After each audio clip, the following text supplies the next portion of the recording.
that racing is easy. And they'd be wrong. They'd be very wrong, because if racing were easy, then why do we see so many incidents? Why do we see penalties administered? Why do we see racing being this very, very difficult beast to attain?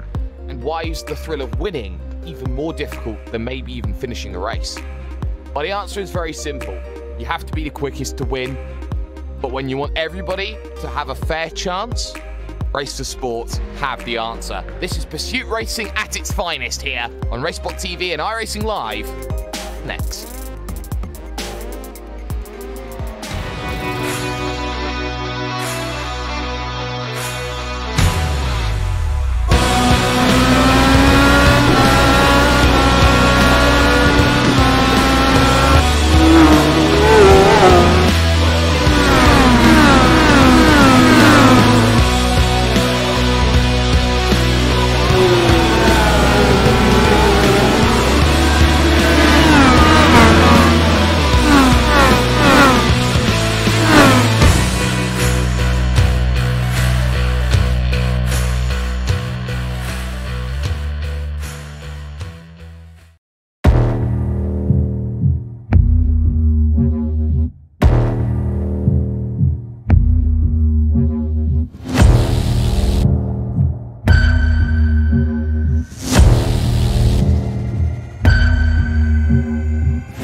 The land of the rising sun.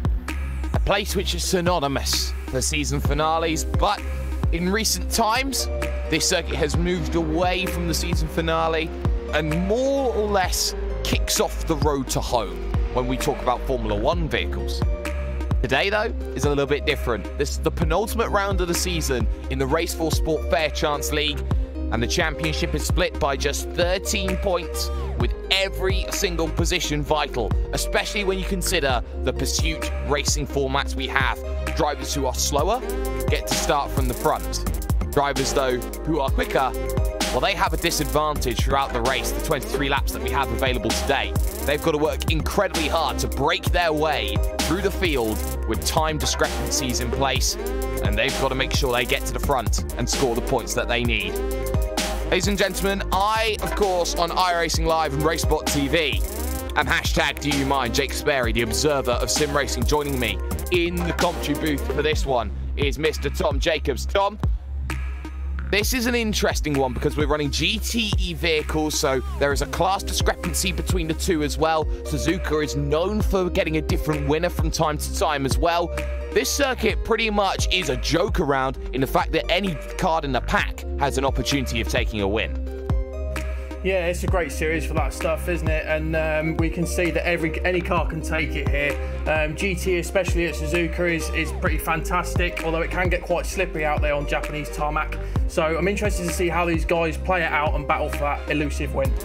12 vehicles are going to qualifying, and qualifying right now for the open qualifying session that we have is done. But right now, they have till the end of their laps to complete. As things stand, Julian Affray, the championship leader, has pole position, the fastest time, but that means nothing at the moment. His main rival, Flavio Sassanino, sits only 2 tenths behind in second position, with a big chargers behind being João Oliveira and Victor Suarez, both who will be starting from the second group. They are both in the 154.6s at the moment. The only drivers out on circuit right now who can set a lap time, I do believe, is the 1-2-3 of Mario Perez, who's currently in 11th position as he goes his way through the Casio triangle. The right, followed by the left. Careful on the power as you then hit the final right. Big slide, and there's the off track that compromises the lap for Mario Perez. He will not go any quicker on that one. Matt Schloblem, though, here, Tom, he's got a chance to go up from 10th position, 1:57.2, his fastest time. Yeah, just coming up to the bus stop there, though. Got a little bit deep into that one, so interested to see what he can do as he comes across the line now. So will he improve on his time? Let's just see. No, he doesn't. No, he doesn't. He doesn't improve on his time there, so he stays in 10th position on the grid. Bruce Poole, who is up there in the championship picture as things stands, he sits position number 5. He is dead last currently in qualifying, 1:57.5. Maybe not suiting this circuit for Bruce Poole. Maybe life a little bit easier in the Ferrari if things go the way he does. That's pretty good, though, through the Casio triangle as he makes his push to the line, 57.5. He only needs a 10th to get past Mario Perez, and he does a 57.515. He improves, but not enough to get himself positioned. Thibaut Wittmann in the 1:04. He's doing a very good job through 130R, the famous 130R, which is surprisingly a left-hander onto the brakes, maybe not using all of the road there on the outside, maybe not opening up the corner as much, and again, very much staying away from the track limits and down onto pit road. That shall be that then for qualifying. So in theory, the grid is as follows. In theory, when we talk about this race, Julian O'Fray will be on pole position with a 1:54.086. Flavio Satanino will start from second, with João Oliveira and Victor Suarez third and fourth. Jose Arcones, though, will take pole position, and I will tell you why in a little bit, with a 1:54.791, with Thibaut Wittmann in 6th place in qualifying. Javier Garrido starts from 7th with Antonio Rice in 8th. Jack Turner and Matt Schloblem round out row 5, and row 6 features Mario Perez and Bruce Poole. But Tom, this is different. This is pursuit racing. You'll see also the numbers hold a very important key as we now head to the race. The numbers on the left-hand side, basically the first numbers, they indicate your group. So if you've got a 1, you start on the grid. 2, you get released 15 seconds after leading drivers. A further 6 seconds back for a driver with a 3 by their side. So that would be Flavio Satanino. And a further 6 seconds for Julian O'Fray. How will that affect the racing today? It's going to affect the racing a lot. Obviously, anyone here can actually take it, which is why we love this series. So, as you say, anyone's in for a chance. You might qualify on pole, but still at the end of it, you might not take that top spot. 1 hour or 23 laps, whichever gets completed quicker around this almost 2 minute, 5.81 kilometer, 17 turn Suzuka International Racing Course. Grand Prix layout, of course, because there is not one any better right now. Arcones will take the pole position. He will start with the old start-finish line just in front of him, and that, of course, has been moved all the way back in recent years. But for now, all is calm. But there is a lot of racing ahead. There are going to be overtakes. There will be thrills. There will be spills.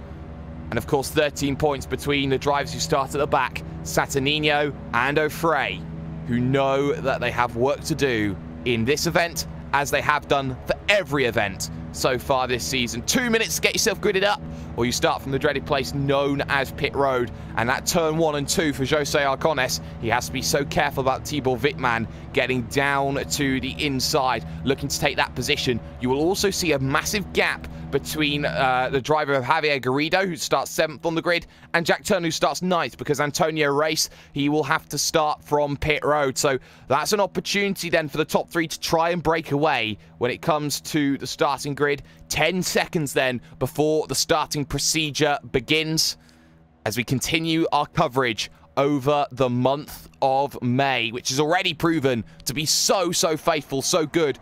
But the lights will go on, and 23 laps is underway, and it's a very good start. Arcones, a shocker from the second row, from Javier Garrido. He will drop almost instantly to the back of the field, side by side, into turn number 1, as Jose Arcones holds it around the outside, so much more confident through 1 and through 2 than Tibor Wittmann. Wittmann lets him go as they all look to wait. The second group then gets themselves underway. This is Victor Suarez, Antonio Race, and also João Oliveira, who make the charge to get out. 6-second wait. Flavio Saturninho then will look to chase down the pack, and just behind him, Julian O'Fray looking to get ready. 6 seconds up then from what his charge was with Saturninho. He gets going as well. Tom, they're all going. Yeah, they all seem to have got through the first part of the course quite well, haven't they? As they come down through the rest of the circuit now. Just looking back a bit, everyone's got themselves into line, starting to settle in now, starting to get their minds focused and get that famous centre tunnel vision going. But Arconis here, he seems to be pulling away with it a little bit, Jake. Well, he certainly loves to pull away in the early stages, and we've seen the pace that he's got. Pressure, though, on the 155. This is Matt Schloblum, who is under pressure from Jack Turner. Turner wants to find a way to get around. He's currently working his way to Spoon. It's very difficult. Left-hander, double left-hander, off camber both times as well. Such an amazingly difficult corner, a true racer's corner, as he takes a double attempt to get around, and no real opportunities present themselves. But the key thing is going to be 130R in the Casio Triangle. Slipstream becomes a massive, massive factor as they make the run here, Tom. Yeah, it does, yeah. As you're coming through 130R, you can get a little bit of understeer as well if you're in that turbulent air. But all of them seem to have got through all right there as they come up to the final chicane. Have a little bit of a look from a few people looking this way and that way, but everyone seems to be through cleanly. Yep, lap 1 of 23 then complete and in the books behind Jose Arcones, who's already amassed a 3.6 second lead at the front of this field. So Tibor Wittmann, not much more he can do. Javier Garrido looking close though in the middle of this first pack to get to Mario Perez. He's unable to make the move into turns 1 and turns 2 at this stage in time. So pressure really mounting on these drivers at the front, and for the first time you'll really see now how much those gaps are going to start to go down. We were talking a 15-second gap earlier at the front of this field. Well, for João Oliveira, he's now got that gap down to 13 here, Tom, when it comes to Bruce Poole in 7th position. Yeah, he's just going to be hunting him down, isn't he? He's going to absolutely pile on the pressure as much as he can when he gets up to the back end of him. Rivero following him through quite nicely through the S's there. And then Antonio Rice as well. He's going to be making sure that he can keep onto the back end of Rivero there. But Jose Arcones is just pulling out a massive lead at the moment over Tibor Wittmann. The lead's there for the moment, but it might not be later. Big late lunge from Javier Garrido as he looks for a way through on Mario Perez into what I like to call Kobayashi corner, because that's of course the place where Kamui Kobayashi made some banzai moves back in his time in a Sauber. But right now for Javier Garrido, it's just a case of trying to unlock an opportunity here, Tom, because an opportunity will present itself. You can have a look at half chances and more half chances, but until a fully fledged opportunity arrives, there's not really much chance you can have of making a move as Schloblum again under pressure from Turner. 2 battles in the same real estate. Yeah, they're both fighting really hard, aren't they? He's trying to keep on the back of Wittmann and Schloblum there. But Wittmann's starting to pull out a little bit of pace on him as they come up to the final chicane. Perez has a look, as well as Jack Turner as well, is right on the back of Schloblum there. So he's absolutely piling on the pressure, trying to make sure he can get that window and get that pass done. Yep, and that pass could happen into turn number 1. Slightly defensive off of the corner then from Matt Schloblum as Jack Turner looks to use the draft as they get late on the brakes into turn number 1. No opportunities for moves as of yet, but this is 23 laps. Maybe drivers pacing themselves in the early stages. A little bit wider line there from Matt Schloblum, opening up the corner a little bit more as they head into this beautiful up the hill S's section, which always takes my breath away just how difficult it can be from time to time, because it can very easily go astray from anyone who is not paying attention here, Tom.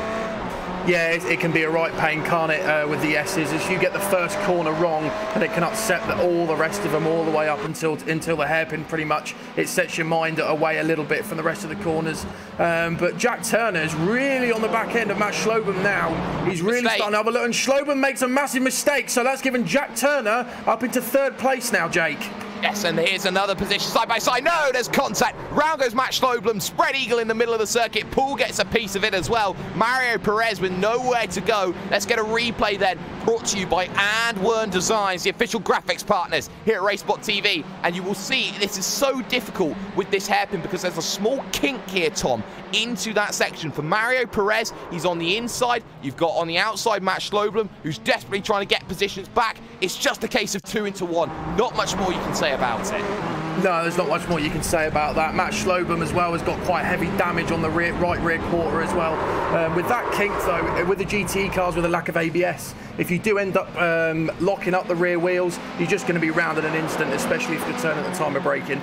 And Bruce Poole has issues after that contact as well. He's going very slow on the infield of Spoon. He's let Saturnino and Race go, and that's going to be a very crucial battle as well. It opens it up for Arcones, who is really putting the gap. His times he's doing 55.8 as things stands. The field in front of him doing 157, but look at the chasing packs behind. Flavio Saturnino then doing 154.6s right now, chasing a second a lap down, which is not enough to get to the leader of Jose Arcones at this stage. He's got to get past Antonio Race. They are close together then on the run to turn number 1, and Saturnino knows how to wait for an opportunity to present itself and go for the move. In fact, Antonio Race will let him have the position. He knows that Saturnino is a quicker driver, Tom. Yeah, he does. Yeah, he just yielded there because he knows there's not really much point in putting up a fight and potentially ruining his race anyway. But now the cars have started to spread out a little bit. Tibor Wittmann, we haven't spoken about him much. He's having a very good drive up the front. He'll start coming under pressure from Jack Turner now, Jake, as they come up to the hairpin.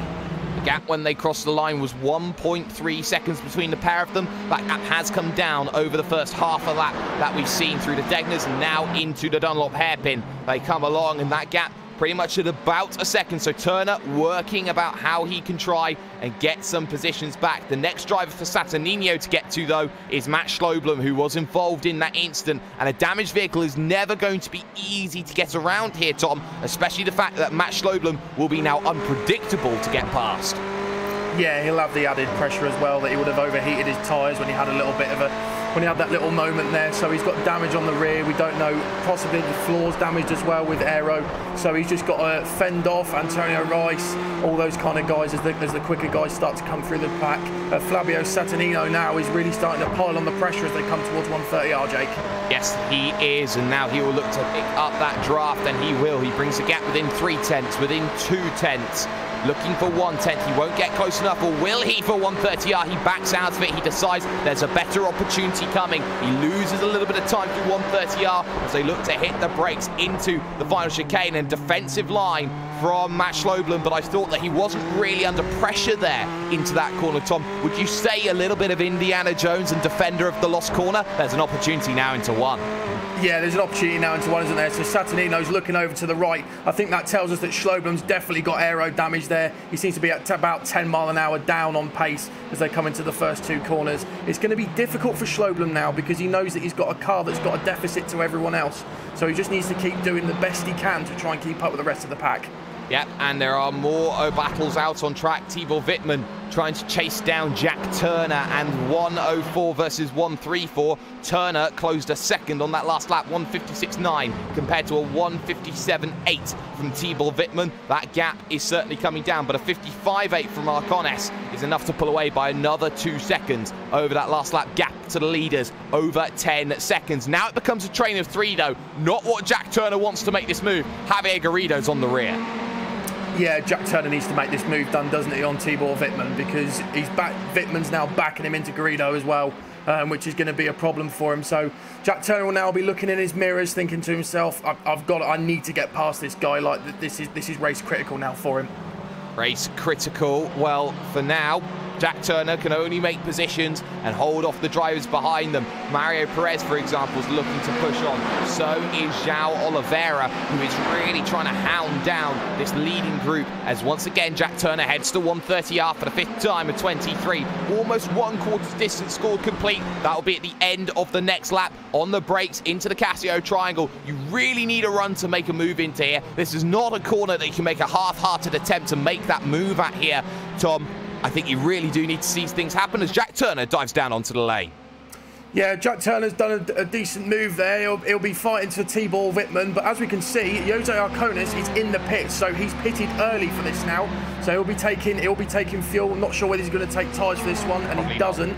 So Tibor Wittmann now is he's out in the lead. So his options now is to really try and press on and then use the overcut as Jose Arcones goes for the undercut on pit stops. Yeah, and well, for Arcones, if you can get yourself a gap and get yourself back out again, it's worth just pushing those times and hoping that you can maintain a lead as he now gets himself an accurate reminder, shall I say, Tom, of who's in front of him and how quick they're going. Julian O'Fray, you talk about likes of Flavio Saturnino.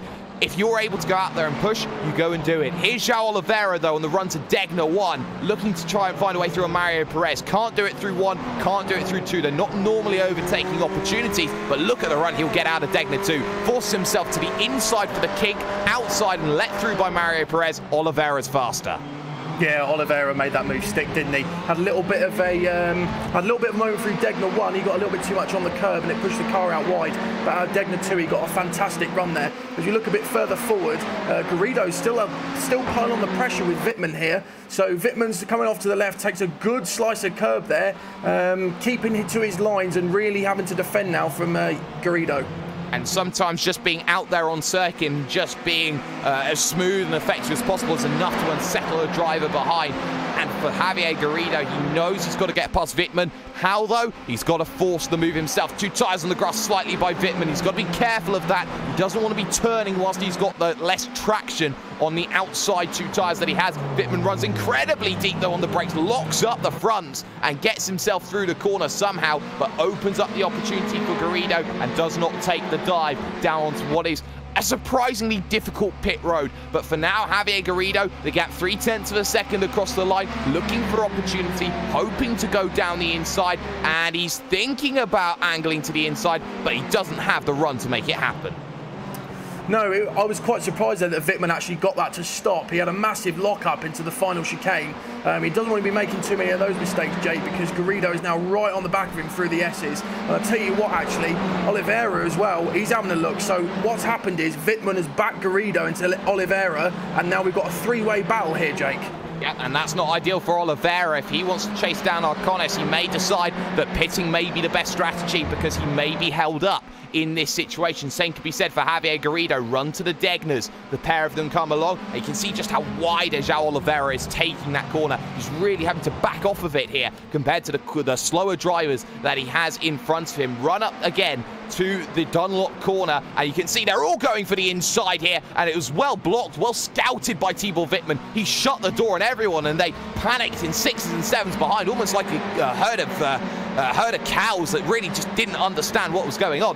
I think that João Oliveira really had to apply those brakes because he was going for that inside no matter what, and it didn't work. Looking to spoon doesn't come happening.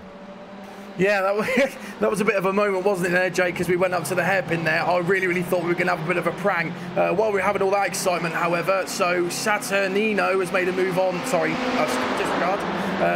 Rivero has made a move on Perez in that moment, so he got that move done. But coming down to 130R now, Garrido is alongside Tibor Wittmann, and he makes the move stick. Car gets a little bit sideways, but he does manage to make that move stick. Oliveira goes down the outside into the chicane. Can he make it stick? Yes, he has. Big lock up from Wittmann there, but Oliveira, what a move. So that was two cars between 130R and the final chicane. Absolutely fantastic racing here at Suzuka. Yeah, there was the offer at the supermarket. Tibor Wittmann loses 2. Garrido goes nowhere. +2 João Oliveira, exactly what's needed. Now Victor Suarez gets on the rear of this battle as well, and that's not going to be ideal. And he goes for the big lunge down the inside. That doesn't happen. The door left half ajar, though, by Tibor Wittmann. That compromises the run out of 2 into the SS section around the outside. Makes it look easy. Victor Suarez up into 3rd position on the road currently. But look who's chasing. Julian O'Fray. And now on the rear of this 5-car gaggle is Flavio Saturnino, who now needs to try and make positions and needs to try and make positions quickly.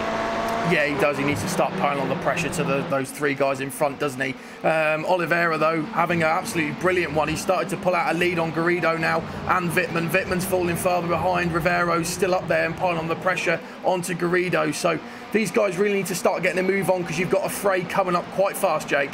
Yes, you do. So Julian Ofré knows he's got to get positions. You also have to remember, Jose Arcones, the longer this goes on, the bigger his gap is going to get. The Ferrari of Saturnino against the Ferrari of Mario Perez as they head themselves through 200 right. Door left open, position taken. So Perez lets Saturnino go. That's going to be easy. And for someone like Ofré, he's hoping that people battle with Saturnino. He wants that gap to come down, and they don't want to see, with your center adage earlier on in this broadcast, yellow helmet syndrome.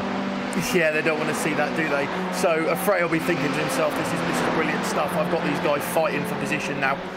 So he'll be absolutely piling on the pressure as much as he can, looking at the guys ahead, thinking, at what point can I start to make this move if these guys keep battling? As Saturnino gets a massive moment through 130R. How he held that, I do not know, Jake. Right sideways. As Wittmann has a massive lock-up and goes through at the final chicane there. So as we can see, Saturnino is starting to race away with this, which is starting to put pressure on Jose Arcones as well.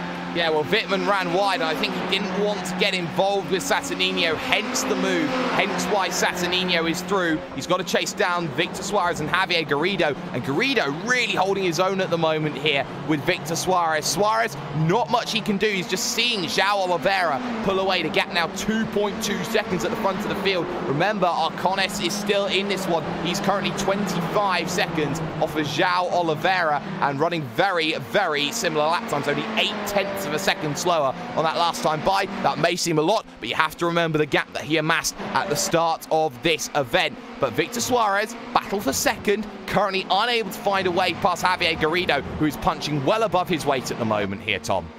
Yeah, Garrido's having a fantastic race, isn't he, as they come up to the hairpin. Suarez is having a little look to the left. Is he going to go for the dive? He does go for the dive. He sticks out the inside, makes the move stick on Garrido there. So, as we can see, Garrido's possibly yielded, possibly not wanting to get involved a little bit too much, but you've got to hand it to Garrido, Jake. He did a very good job at defending there. Yes, he did, but you have to also remember he left a Somerset acre of room as he tried to leave enough for Victor Suarez to comfortably make that position. Maybe he could have fought a little bit harder once they were side by side instead of giving up the position, but to each his own, and I think they want some fair play, and they don't want to see incidents happen. Saturnino then sits 3 seconds behind this one. Mario Perez now and Tibor Wittmann in their own little scrap, but look at the shark that's approaching the pair of them. Ofré, 154.4 that last time by. He is the fastest man on track. Yeah, 154.4, that would have done him well for qualifying, and this is race pace. So Ofré now really starting to pile on the pressure, and he's starting to catch these guys. He brakes really late and still makes it stick in something that we see out of a MotoGP race. So he's really starting to push on now because he knows that he could possibly win this as he pits. So Ofré now pits, so he's coming about the mid-range to try and possibly get the undercut on Saturnino now.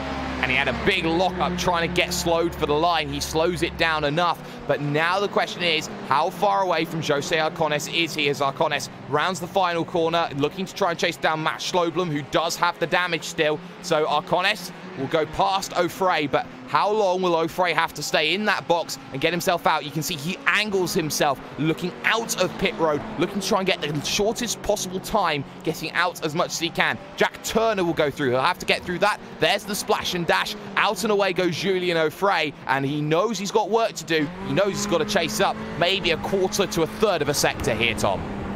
Yeah, he's going to have to start getting his foot down now, isn't he? But he's got the pit stop done. He's got to remind himself that the tyre's going to be a little bit cold after he's stopped, so he might have a few little issues with slipping up and things. Misses the first apex into the S's, but everything does seem all right at the moment. He's going to come under a little bit of pressure, a little bit of a problem though, because he's got some traffic there. He'll be hunting down at the moment Arcones, who's having a little bit of a problem with Schloblum with his damaged car from earlier, Jake. Well, you can see Schloblum now as they head towards that Dunlop hairpin, looking for opportunities. He thought about the inside there, but that door was shut by Matt Schloblum.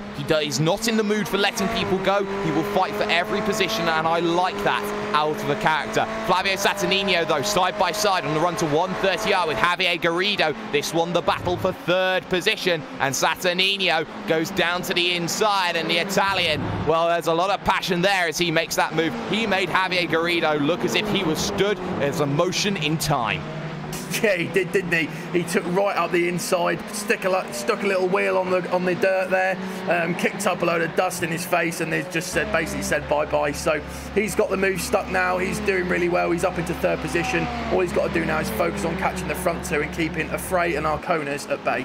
And Arcones goes down the inside of Matt Schloblum. Not much Schloblum could do there. Used the draft beautifully and got the position that he wanted. So that one worked in favour. No takers on the lane this time by as João Oliveira extends his gap then ever so slightly at the front of the field. It's now up to 3.2 seconds over Victor Suarez. That's going to be crucial later on in this one. Still got Wittmann right now going at it with Mario Perez. Perez has just been unable to get into a position right now, Tom, where he can attack and make that move on lap 11 of 23, about to hit that halfway stage.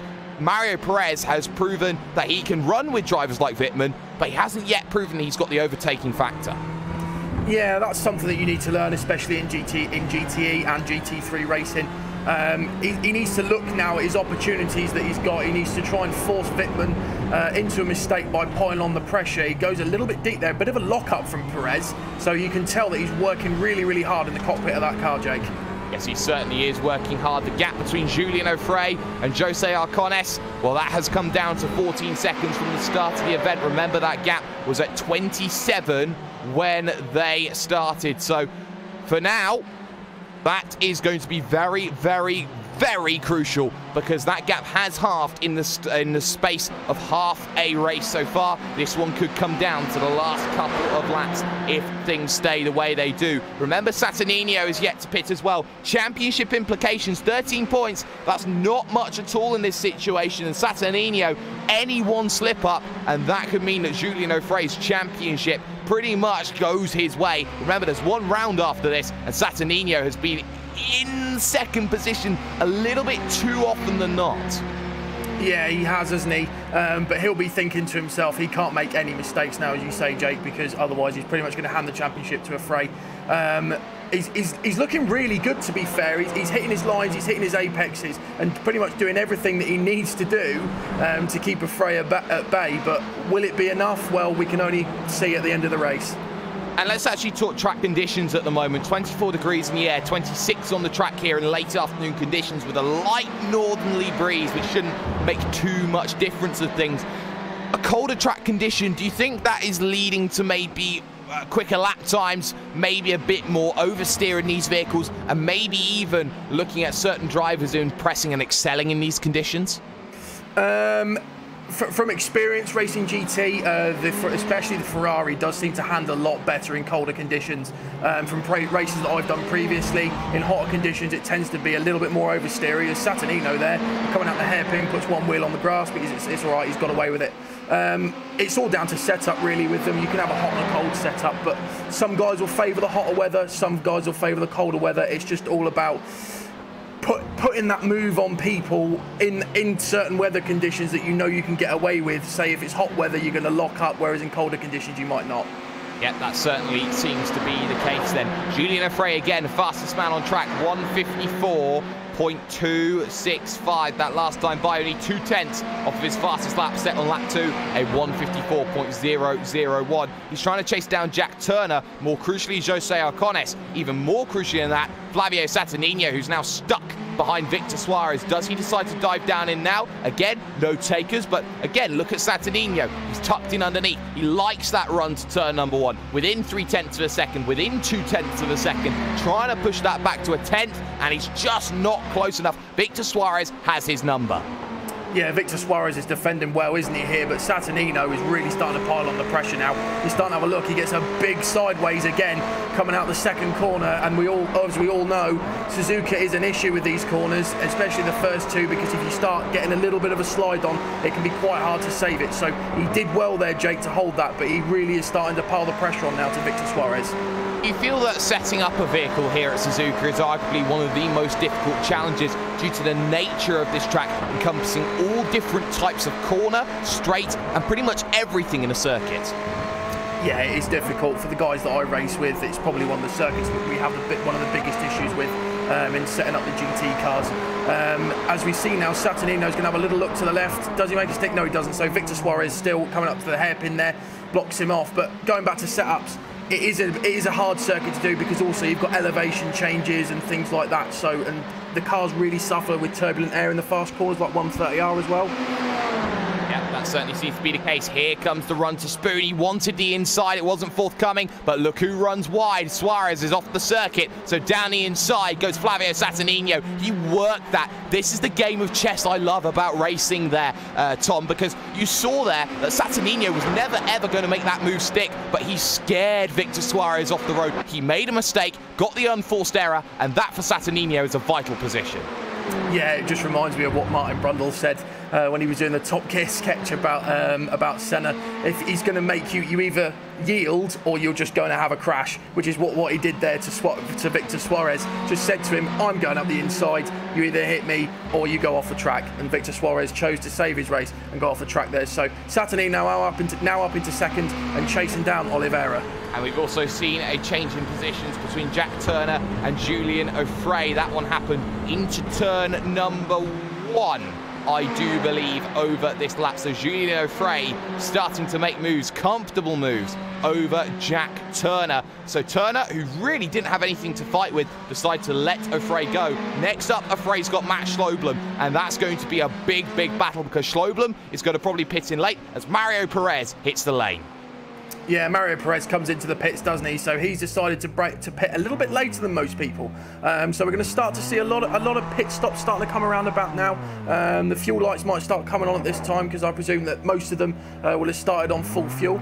Looking a bit further up the grid, then Garrido and Wittmann have now got quite a bit of open air, as well as Antonio Rice as well. But Rivero is still on the back. Is Victor Suarez of Saturnino now. So he is actually keeping with him and keeping these decent lap times going, which is good to see, Jake. And more crucially than that, Saturnino is actually losing time to João Oliveira doing 55.1s on his own. He is driving himself into this event, and compared to Saturnino, who's not closing on João Oliveira, this is going to be vital for Saturnino's race, because if he loses positions to João Oliveira and to O'Fray, that's a different vehicle in the middle. That's more points that could go away for the season finale, as Oliveira heavy over the curb at 130R, trying everything to use every bit of his road tax, or shall I say, he is trying to find every inch or every little microsecond of time out on the circuit. He stays out. He's going to probably go until the fuel decides that it can't go with him.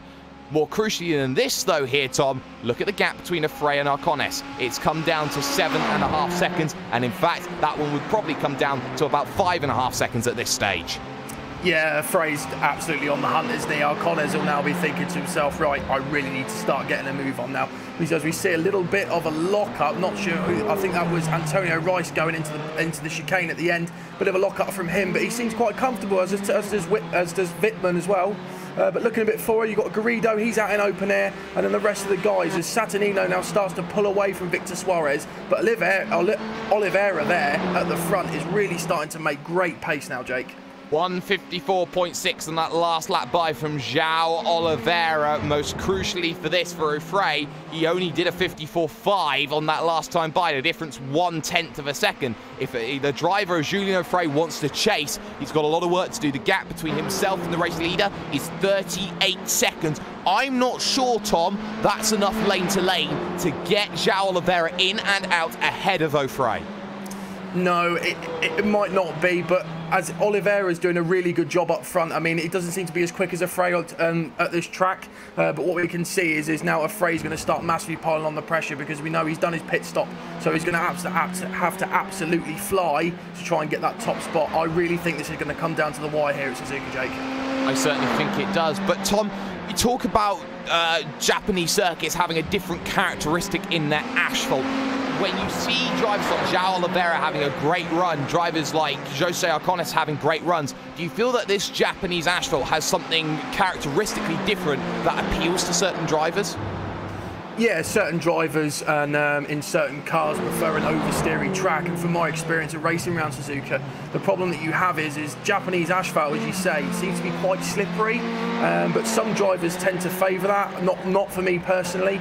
I prefer more of an understeery sort of track, but drivers can excel on oversteery circuits. So he seems to be playing well for 3 or 4 guys on the track at the moment, Jake.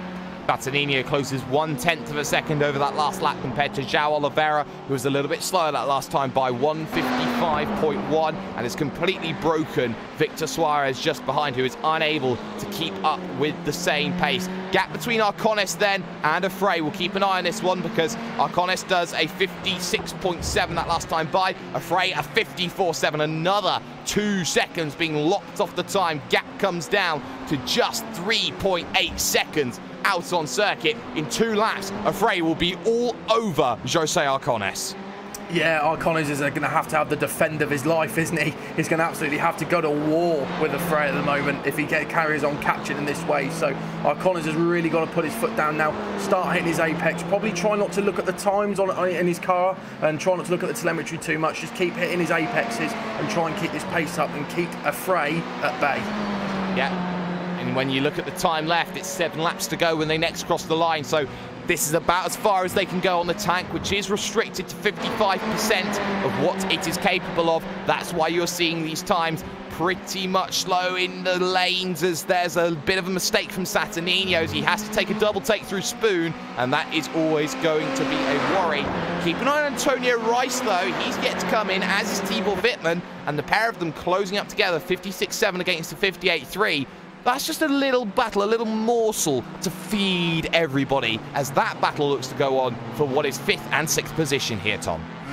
Yeah, they're fighting well, aren't they? So, as we can see, Antonio Rice seems to be making a little bit of distance on Wittmann now. He's starting to have a little look. So, if he starts punching these lap times, which he is doing, after the pit stops, we can see that. We don't know what sort of times they're going to be coming in, what sort of fuel loads they're going to be putting into the car. So, that one's going to, I think, the position might change in the pits. But as we can see, Tibor Wittmann, that doesn't have the best last chicane through there. He didn't do too well, and he's getting a little bit more time. Tibor Wittmann pits now, so he's coming down into the pit lane. Antonio Rice has really got to start putting his foot down so he can get that overcut. Yeah, he needs to get the overcut working, and what is traditional actually from the vehicle choice that Antonio Rice definitely has, being in the Ford. Would you say that the Ford is easier on its fuel?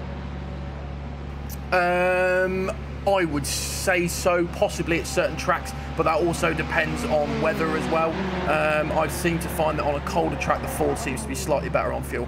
Well, that's going to be something just to keep an eye out on. Battle then, Arcones versus Afrey. Afrey chasing down Jose Arcones in the 1:17. And for Arcones, it has been a very great drive for 17 laps.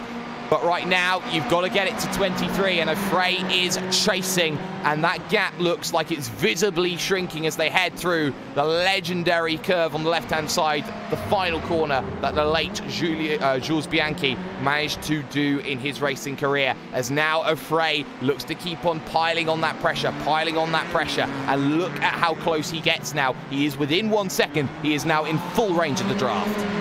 Yeah, he's going to have a look, isn't he? Down into 130R, he'll probably have a little look up to the left, but you don't really want to be overtaken there. As they come towards Spoon, he's going to be thinking to himself, how am I going to make this move? So inside that car, inside that helmet, he'll be saying to himself, right, I need to get this move set up. Where am I going to do it? And he'll probably have it known to himself now where he's going to do it, Jake. In comes Flavio Saturninho, crucial for the championship picture. Where will he come out in comparison to the pair that are battling at the moment? Arcones versus Afrey. Afrey within 7/10 of a second then, as he looks to go into the left-hander of 130R. Gets a lot of the curb, runs a little bit wide. Arcones looking very, very resolute at this stage, but that gap has shrunk more and more and more. So now for Saturninho, where does he come out in all of this? He is in his box. He's still hoping to get ahead of the pair of them, because Afrey has been systematically quicker over the course of this one. Long stop for Saturninho. It's a wait. It's still a wait, and they're gone. Saturninho's championship now looks more and more desperate as Julian Afrey looks to harass the rear of Arcones. Yeah, so I'm not really sure. So Saturninho took a hell of a lot of fuel there. It was a very long stop from him, and I don't know really what went on there. Maybe he took a bit too much fuel to get to the end of the race. But Afrey now is really starting to pile on the pressure to Arcones as he looks a little bit this way and that way, has a little look up to the right. I think he's going to do it up to the hairpin, Jake.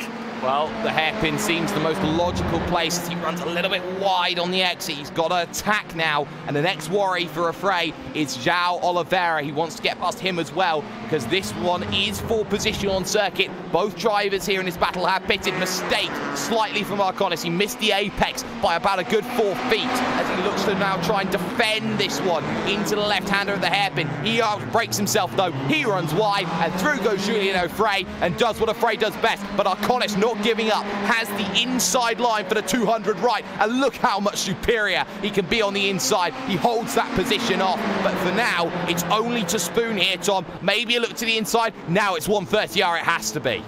Yeah, he's going to have a look up into 130R. Well, that was brilliant defending there, really, from Arconis. He had a massive lock-up into the hairpin, but then managed to come back on Afray after that. So Afray's now right up behind him. He'll have the slipstream. He's going to think to himself, do I go left? Do I go right? He's having a little look. No, I think he's going to save it for the chicane at the end.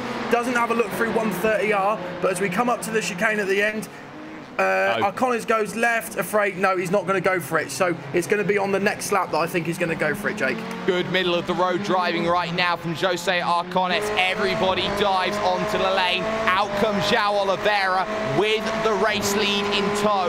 And that's crucial because Afray now must get past here. Jose Arconis, he looks down to the inside, then at turn number 1, he forces the issue down the inside. Bit of contact, 1 bit, 2 bit, round goes Julian Afray and Jose Arconis. And now Saturnino almost gets a life as Victor Suarez now hopes to get down the inside, and that could have just paid chances away for the race victory for Julian Afray. He now has to get past Victor Suarez.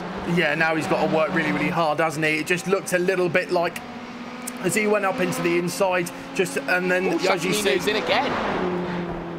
He's in again, so as we can see there, so Afray goes a little bit to the left as he come over, and then you've got Arconis that comes over to the right. I'm going to cut you off here. An incident for Saturnino as that came in, and that was at the Casio Triangle. He was trying to get past the 2 vehicles of Schloblum and Turner. This was about a minute ago, and he just completely pancakes the rear of Max Schloblum, and there was nothing really he can do. Schloblum, maybe you could accuse him of not holding the brakes in his incident, Tom, but that is an incident for Saturnino, and that could have just cost him the entirety of his championship.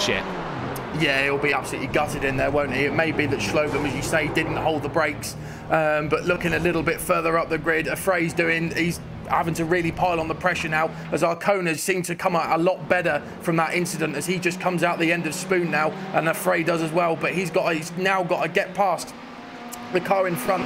But while we're saying that, Oliveira is going to be smiling in that car of his, because he knows he's got a little bit less pressure as he gets a little bit of a lock up into the last corner. Exactly, he knows that he's got that gap, and look at the gap he has over Jose Arconis, and not only that, he is quicker. Look at that time then, he does a 2:23 outlap as he now has just 4 laps to go at the front of this field. Jose Arconis, watch that timer as he crosses the line. The gap between them is now 11.5 seconds, and that is pretty much insurmountable at this stage. For Afray though, he knows that he can't get the victory today, but now he's got to manage his goals, change his goals, be realistic here, because the one thing he has to do, Tom, is now make 2 positions in 4 laps. Yeah, I don't think he's going to get the win here, and he will know that. He'll know that in the car. But what he will do is he'll know that he's got to get past these 2 guys in front to maximise points for his championship, because he'll have just been told that Saturnino is out the race now. So the best he can probably manage is second, and he'll be absolutely going for it on these final laps, Jake. Well, that's all he has to do, is just give himself the best laps possible, but he was slower comparatively to Victor Suarez, and I wonder if damage has anything to do with that. That contact with Jose Arconis, who at Silverstone was involved in a couple of incidents here and there, known to get his elbows out. I wonder here how Afray is going to be feeling here. If he doesn't have the vehicle underneath him, he may just have to settle for 4th position, the best it gets, go to the finale.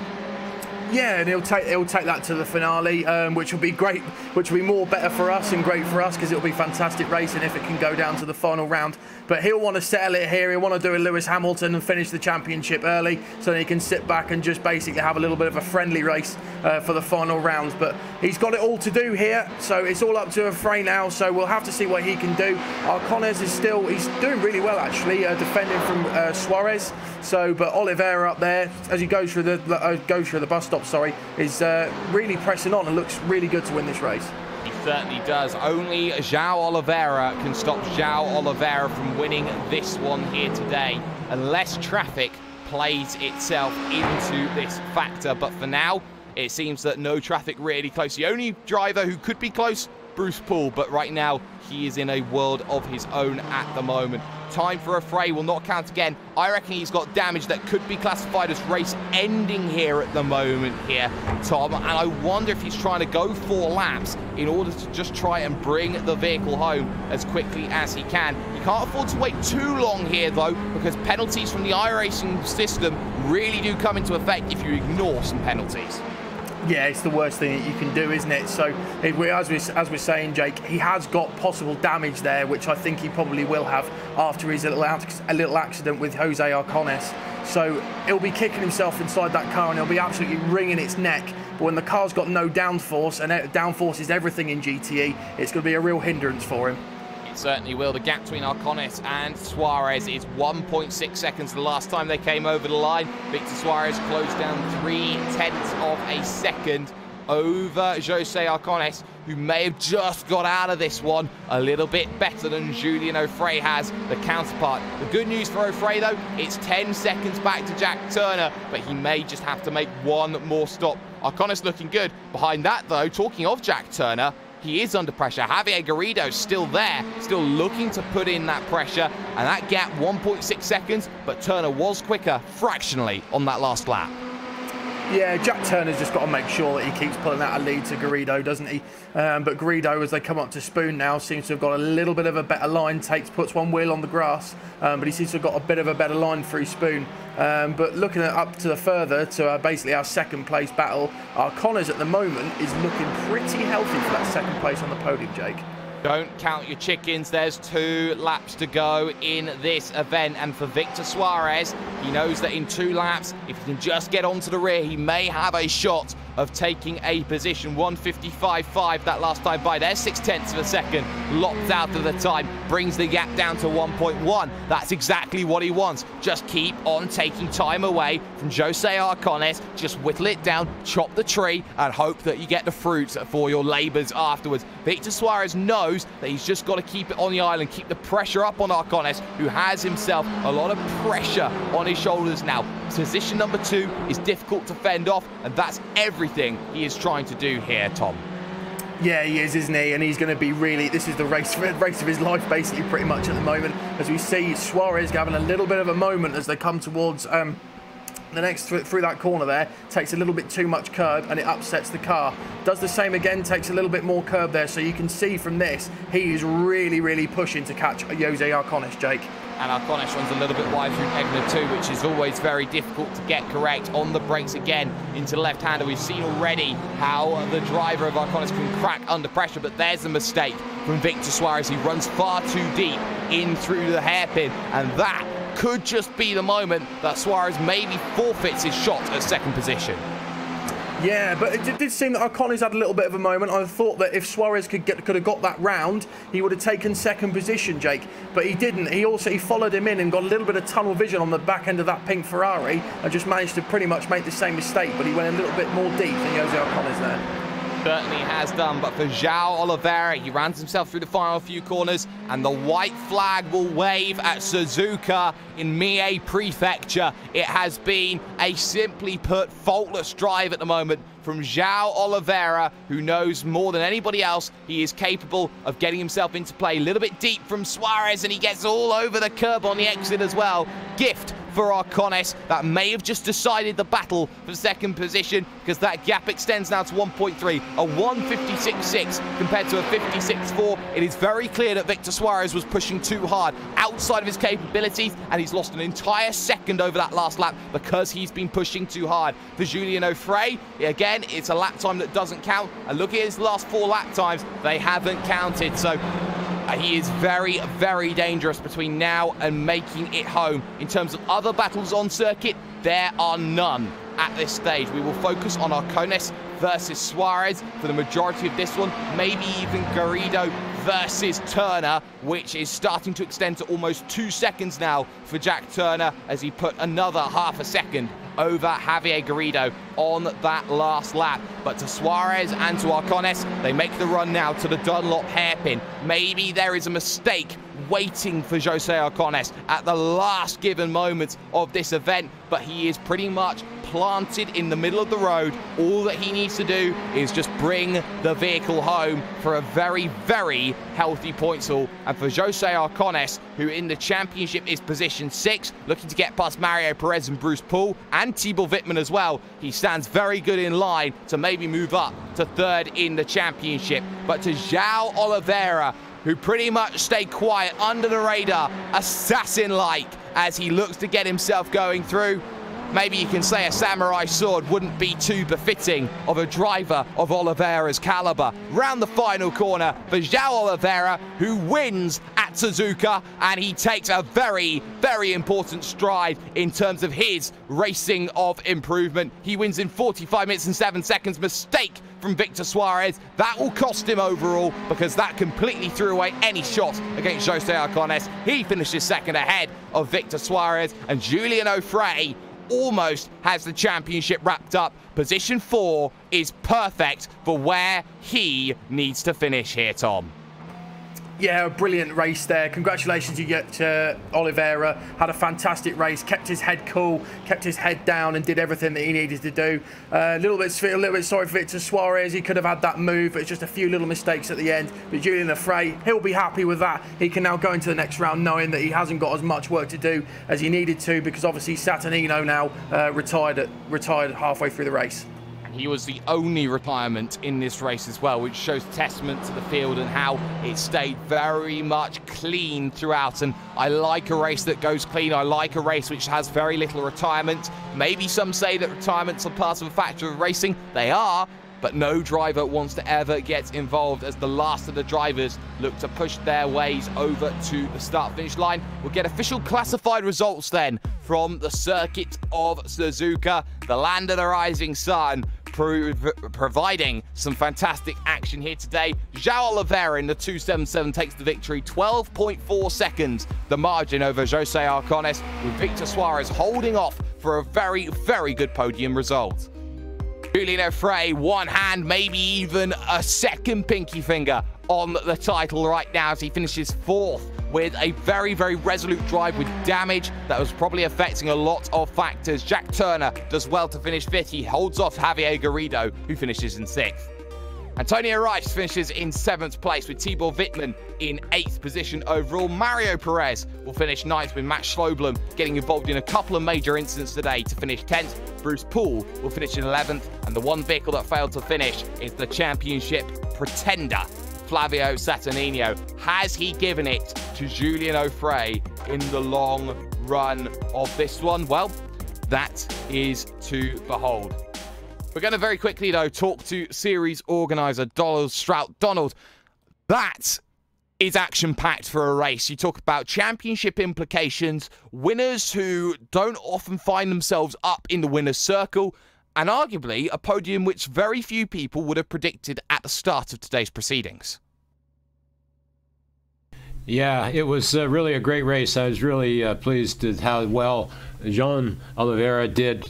You know, he drives with a disability, and it's amazing how well he does. He just was the class of the field today, no matter what else happened. Jose Arcones drove a great race, and so did Victor. Julian, who's leading in the points, drove very well, but he had a couple incidences and just made at least 1 or 2 mistakes, and you can't make a mistake in this series. Unfortunately, Flavio had an incident also, and that took him out of the race. So basically, yeah, the podium was a little different than I expected as well, but it was a great race. It certainly was a great race, and with 1 round left in the championship, you look at this championship as it stands. The mistake that Saturnino made today maybe has cost him the run against Julian O'Fray. Do you think that this battle between these two has been, firstly, A, fair, and B, has been one of those battles which arguably you could say goes down as a very, very strong battle and a strong reason why racing like this should maybe be more promoted in iRacing? Well, you know, it's hard to say. Both of them are great drivers, and one of the things I got to say, you got to give a guy credit for his ability. Julian is by far the best iRacing driver that I've seen in this series, or in any car, actually. He is just absolutely superb and almost unbeatable. Flavio is extremely fast as well. He just makes a few more mistakes. Normally, unlike today, Julian is almost perfect all the time. I think he is still leading the IMSA championship points in this series in the GTE class. Well, he certainly is a very quick driver overall. And in terms of the message that this league produces, 12 drivers, only one retirement here today, 11 drivers finishing on the leading lap. Wouldn't you say that in terms of the overall success that this league has managed to produce, getting itself, a broadcast space, do you feel that you have succeeded in your goals as a series organizer? Well, I think it's produced some great races, and I think it's it's a credit to our sponsor, Team RFC, which is Racers for Christ, that everyone has raced with good sportsmanship, which is one of our objectives, and also everybody should have a fair chance to win, and I think we've accomplished that. I'm a little disappointed with the turnout.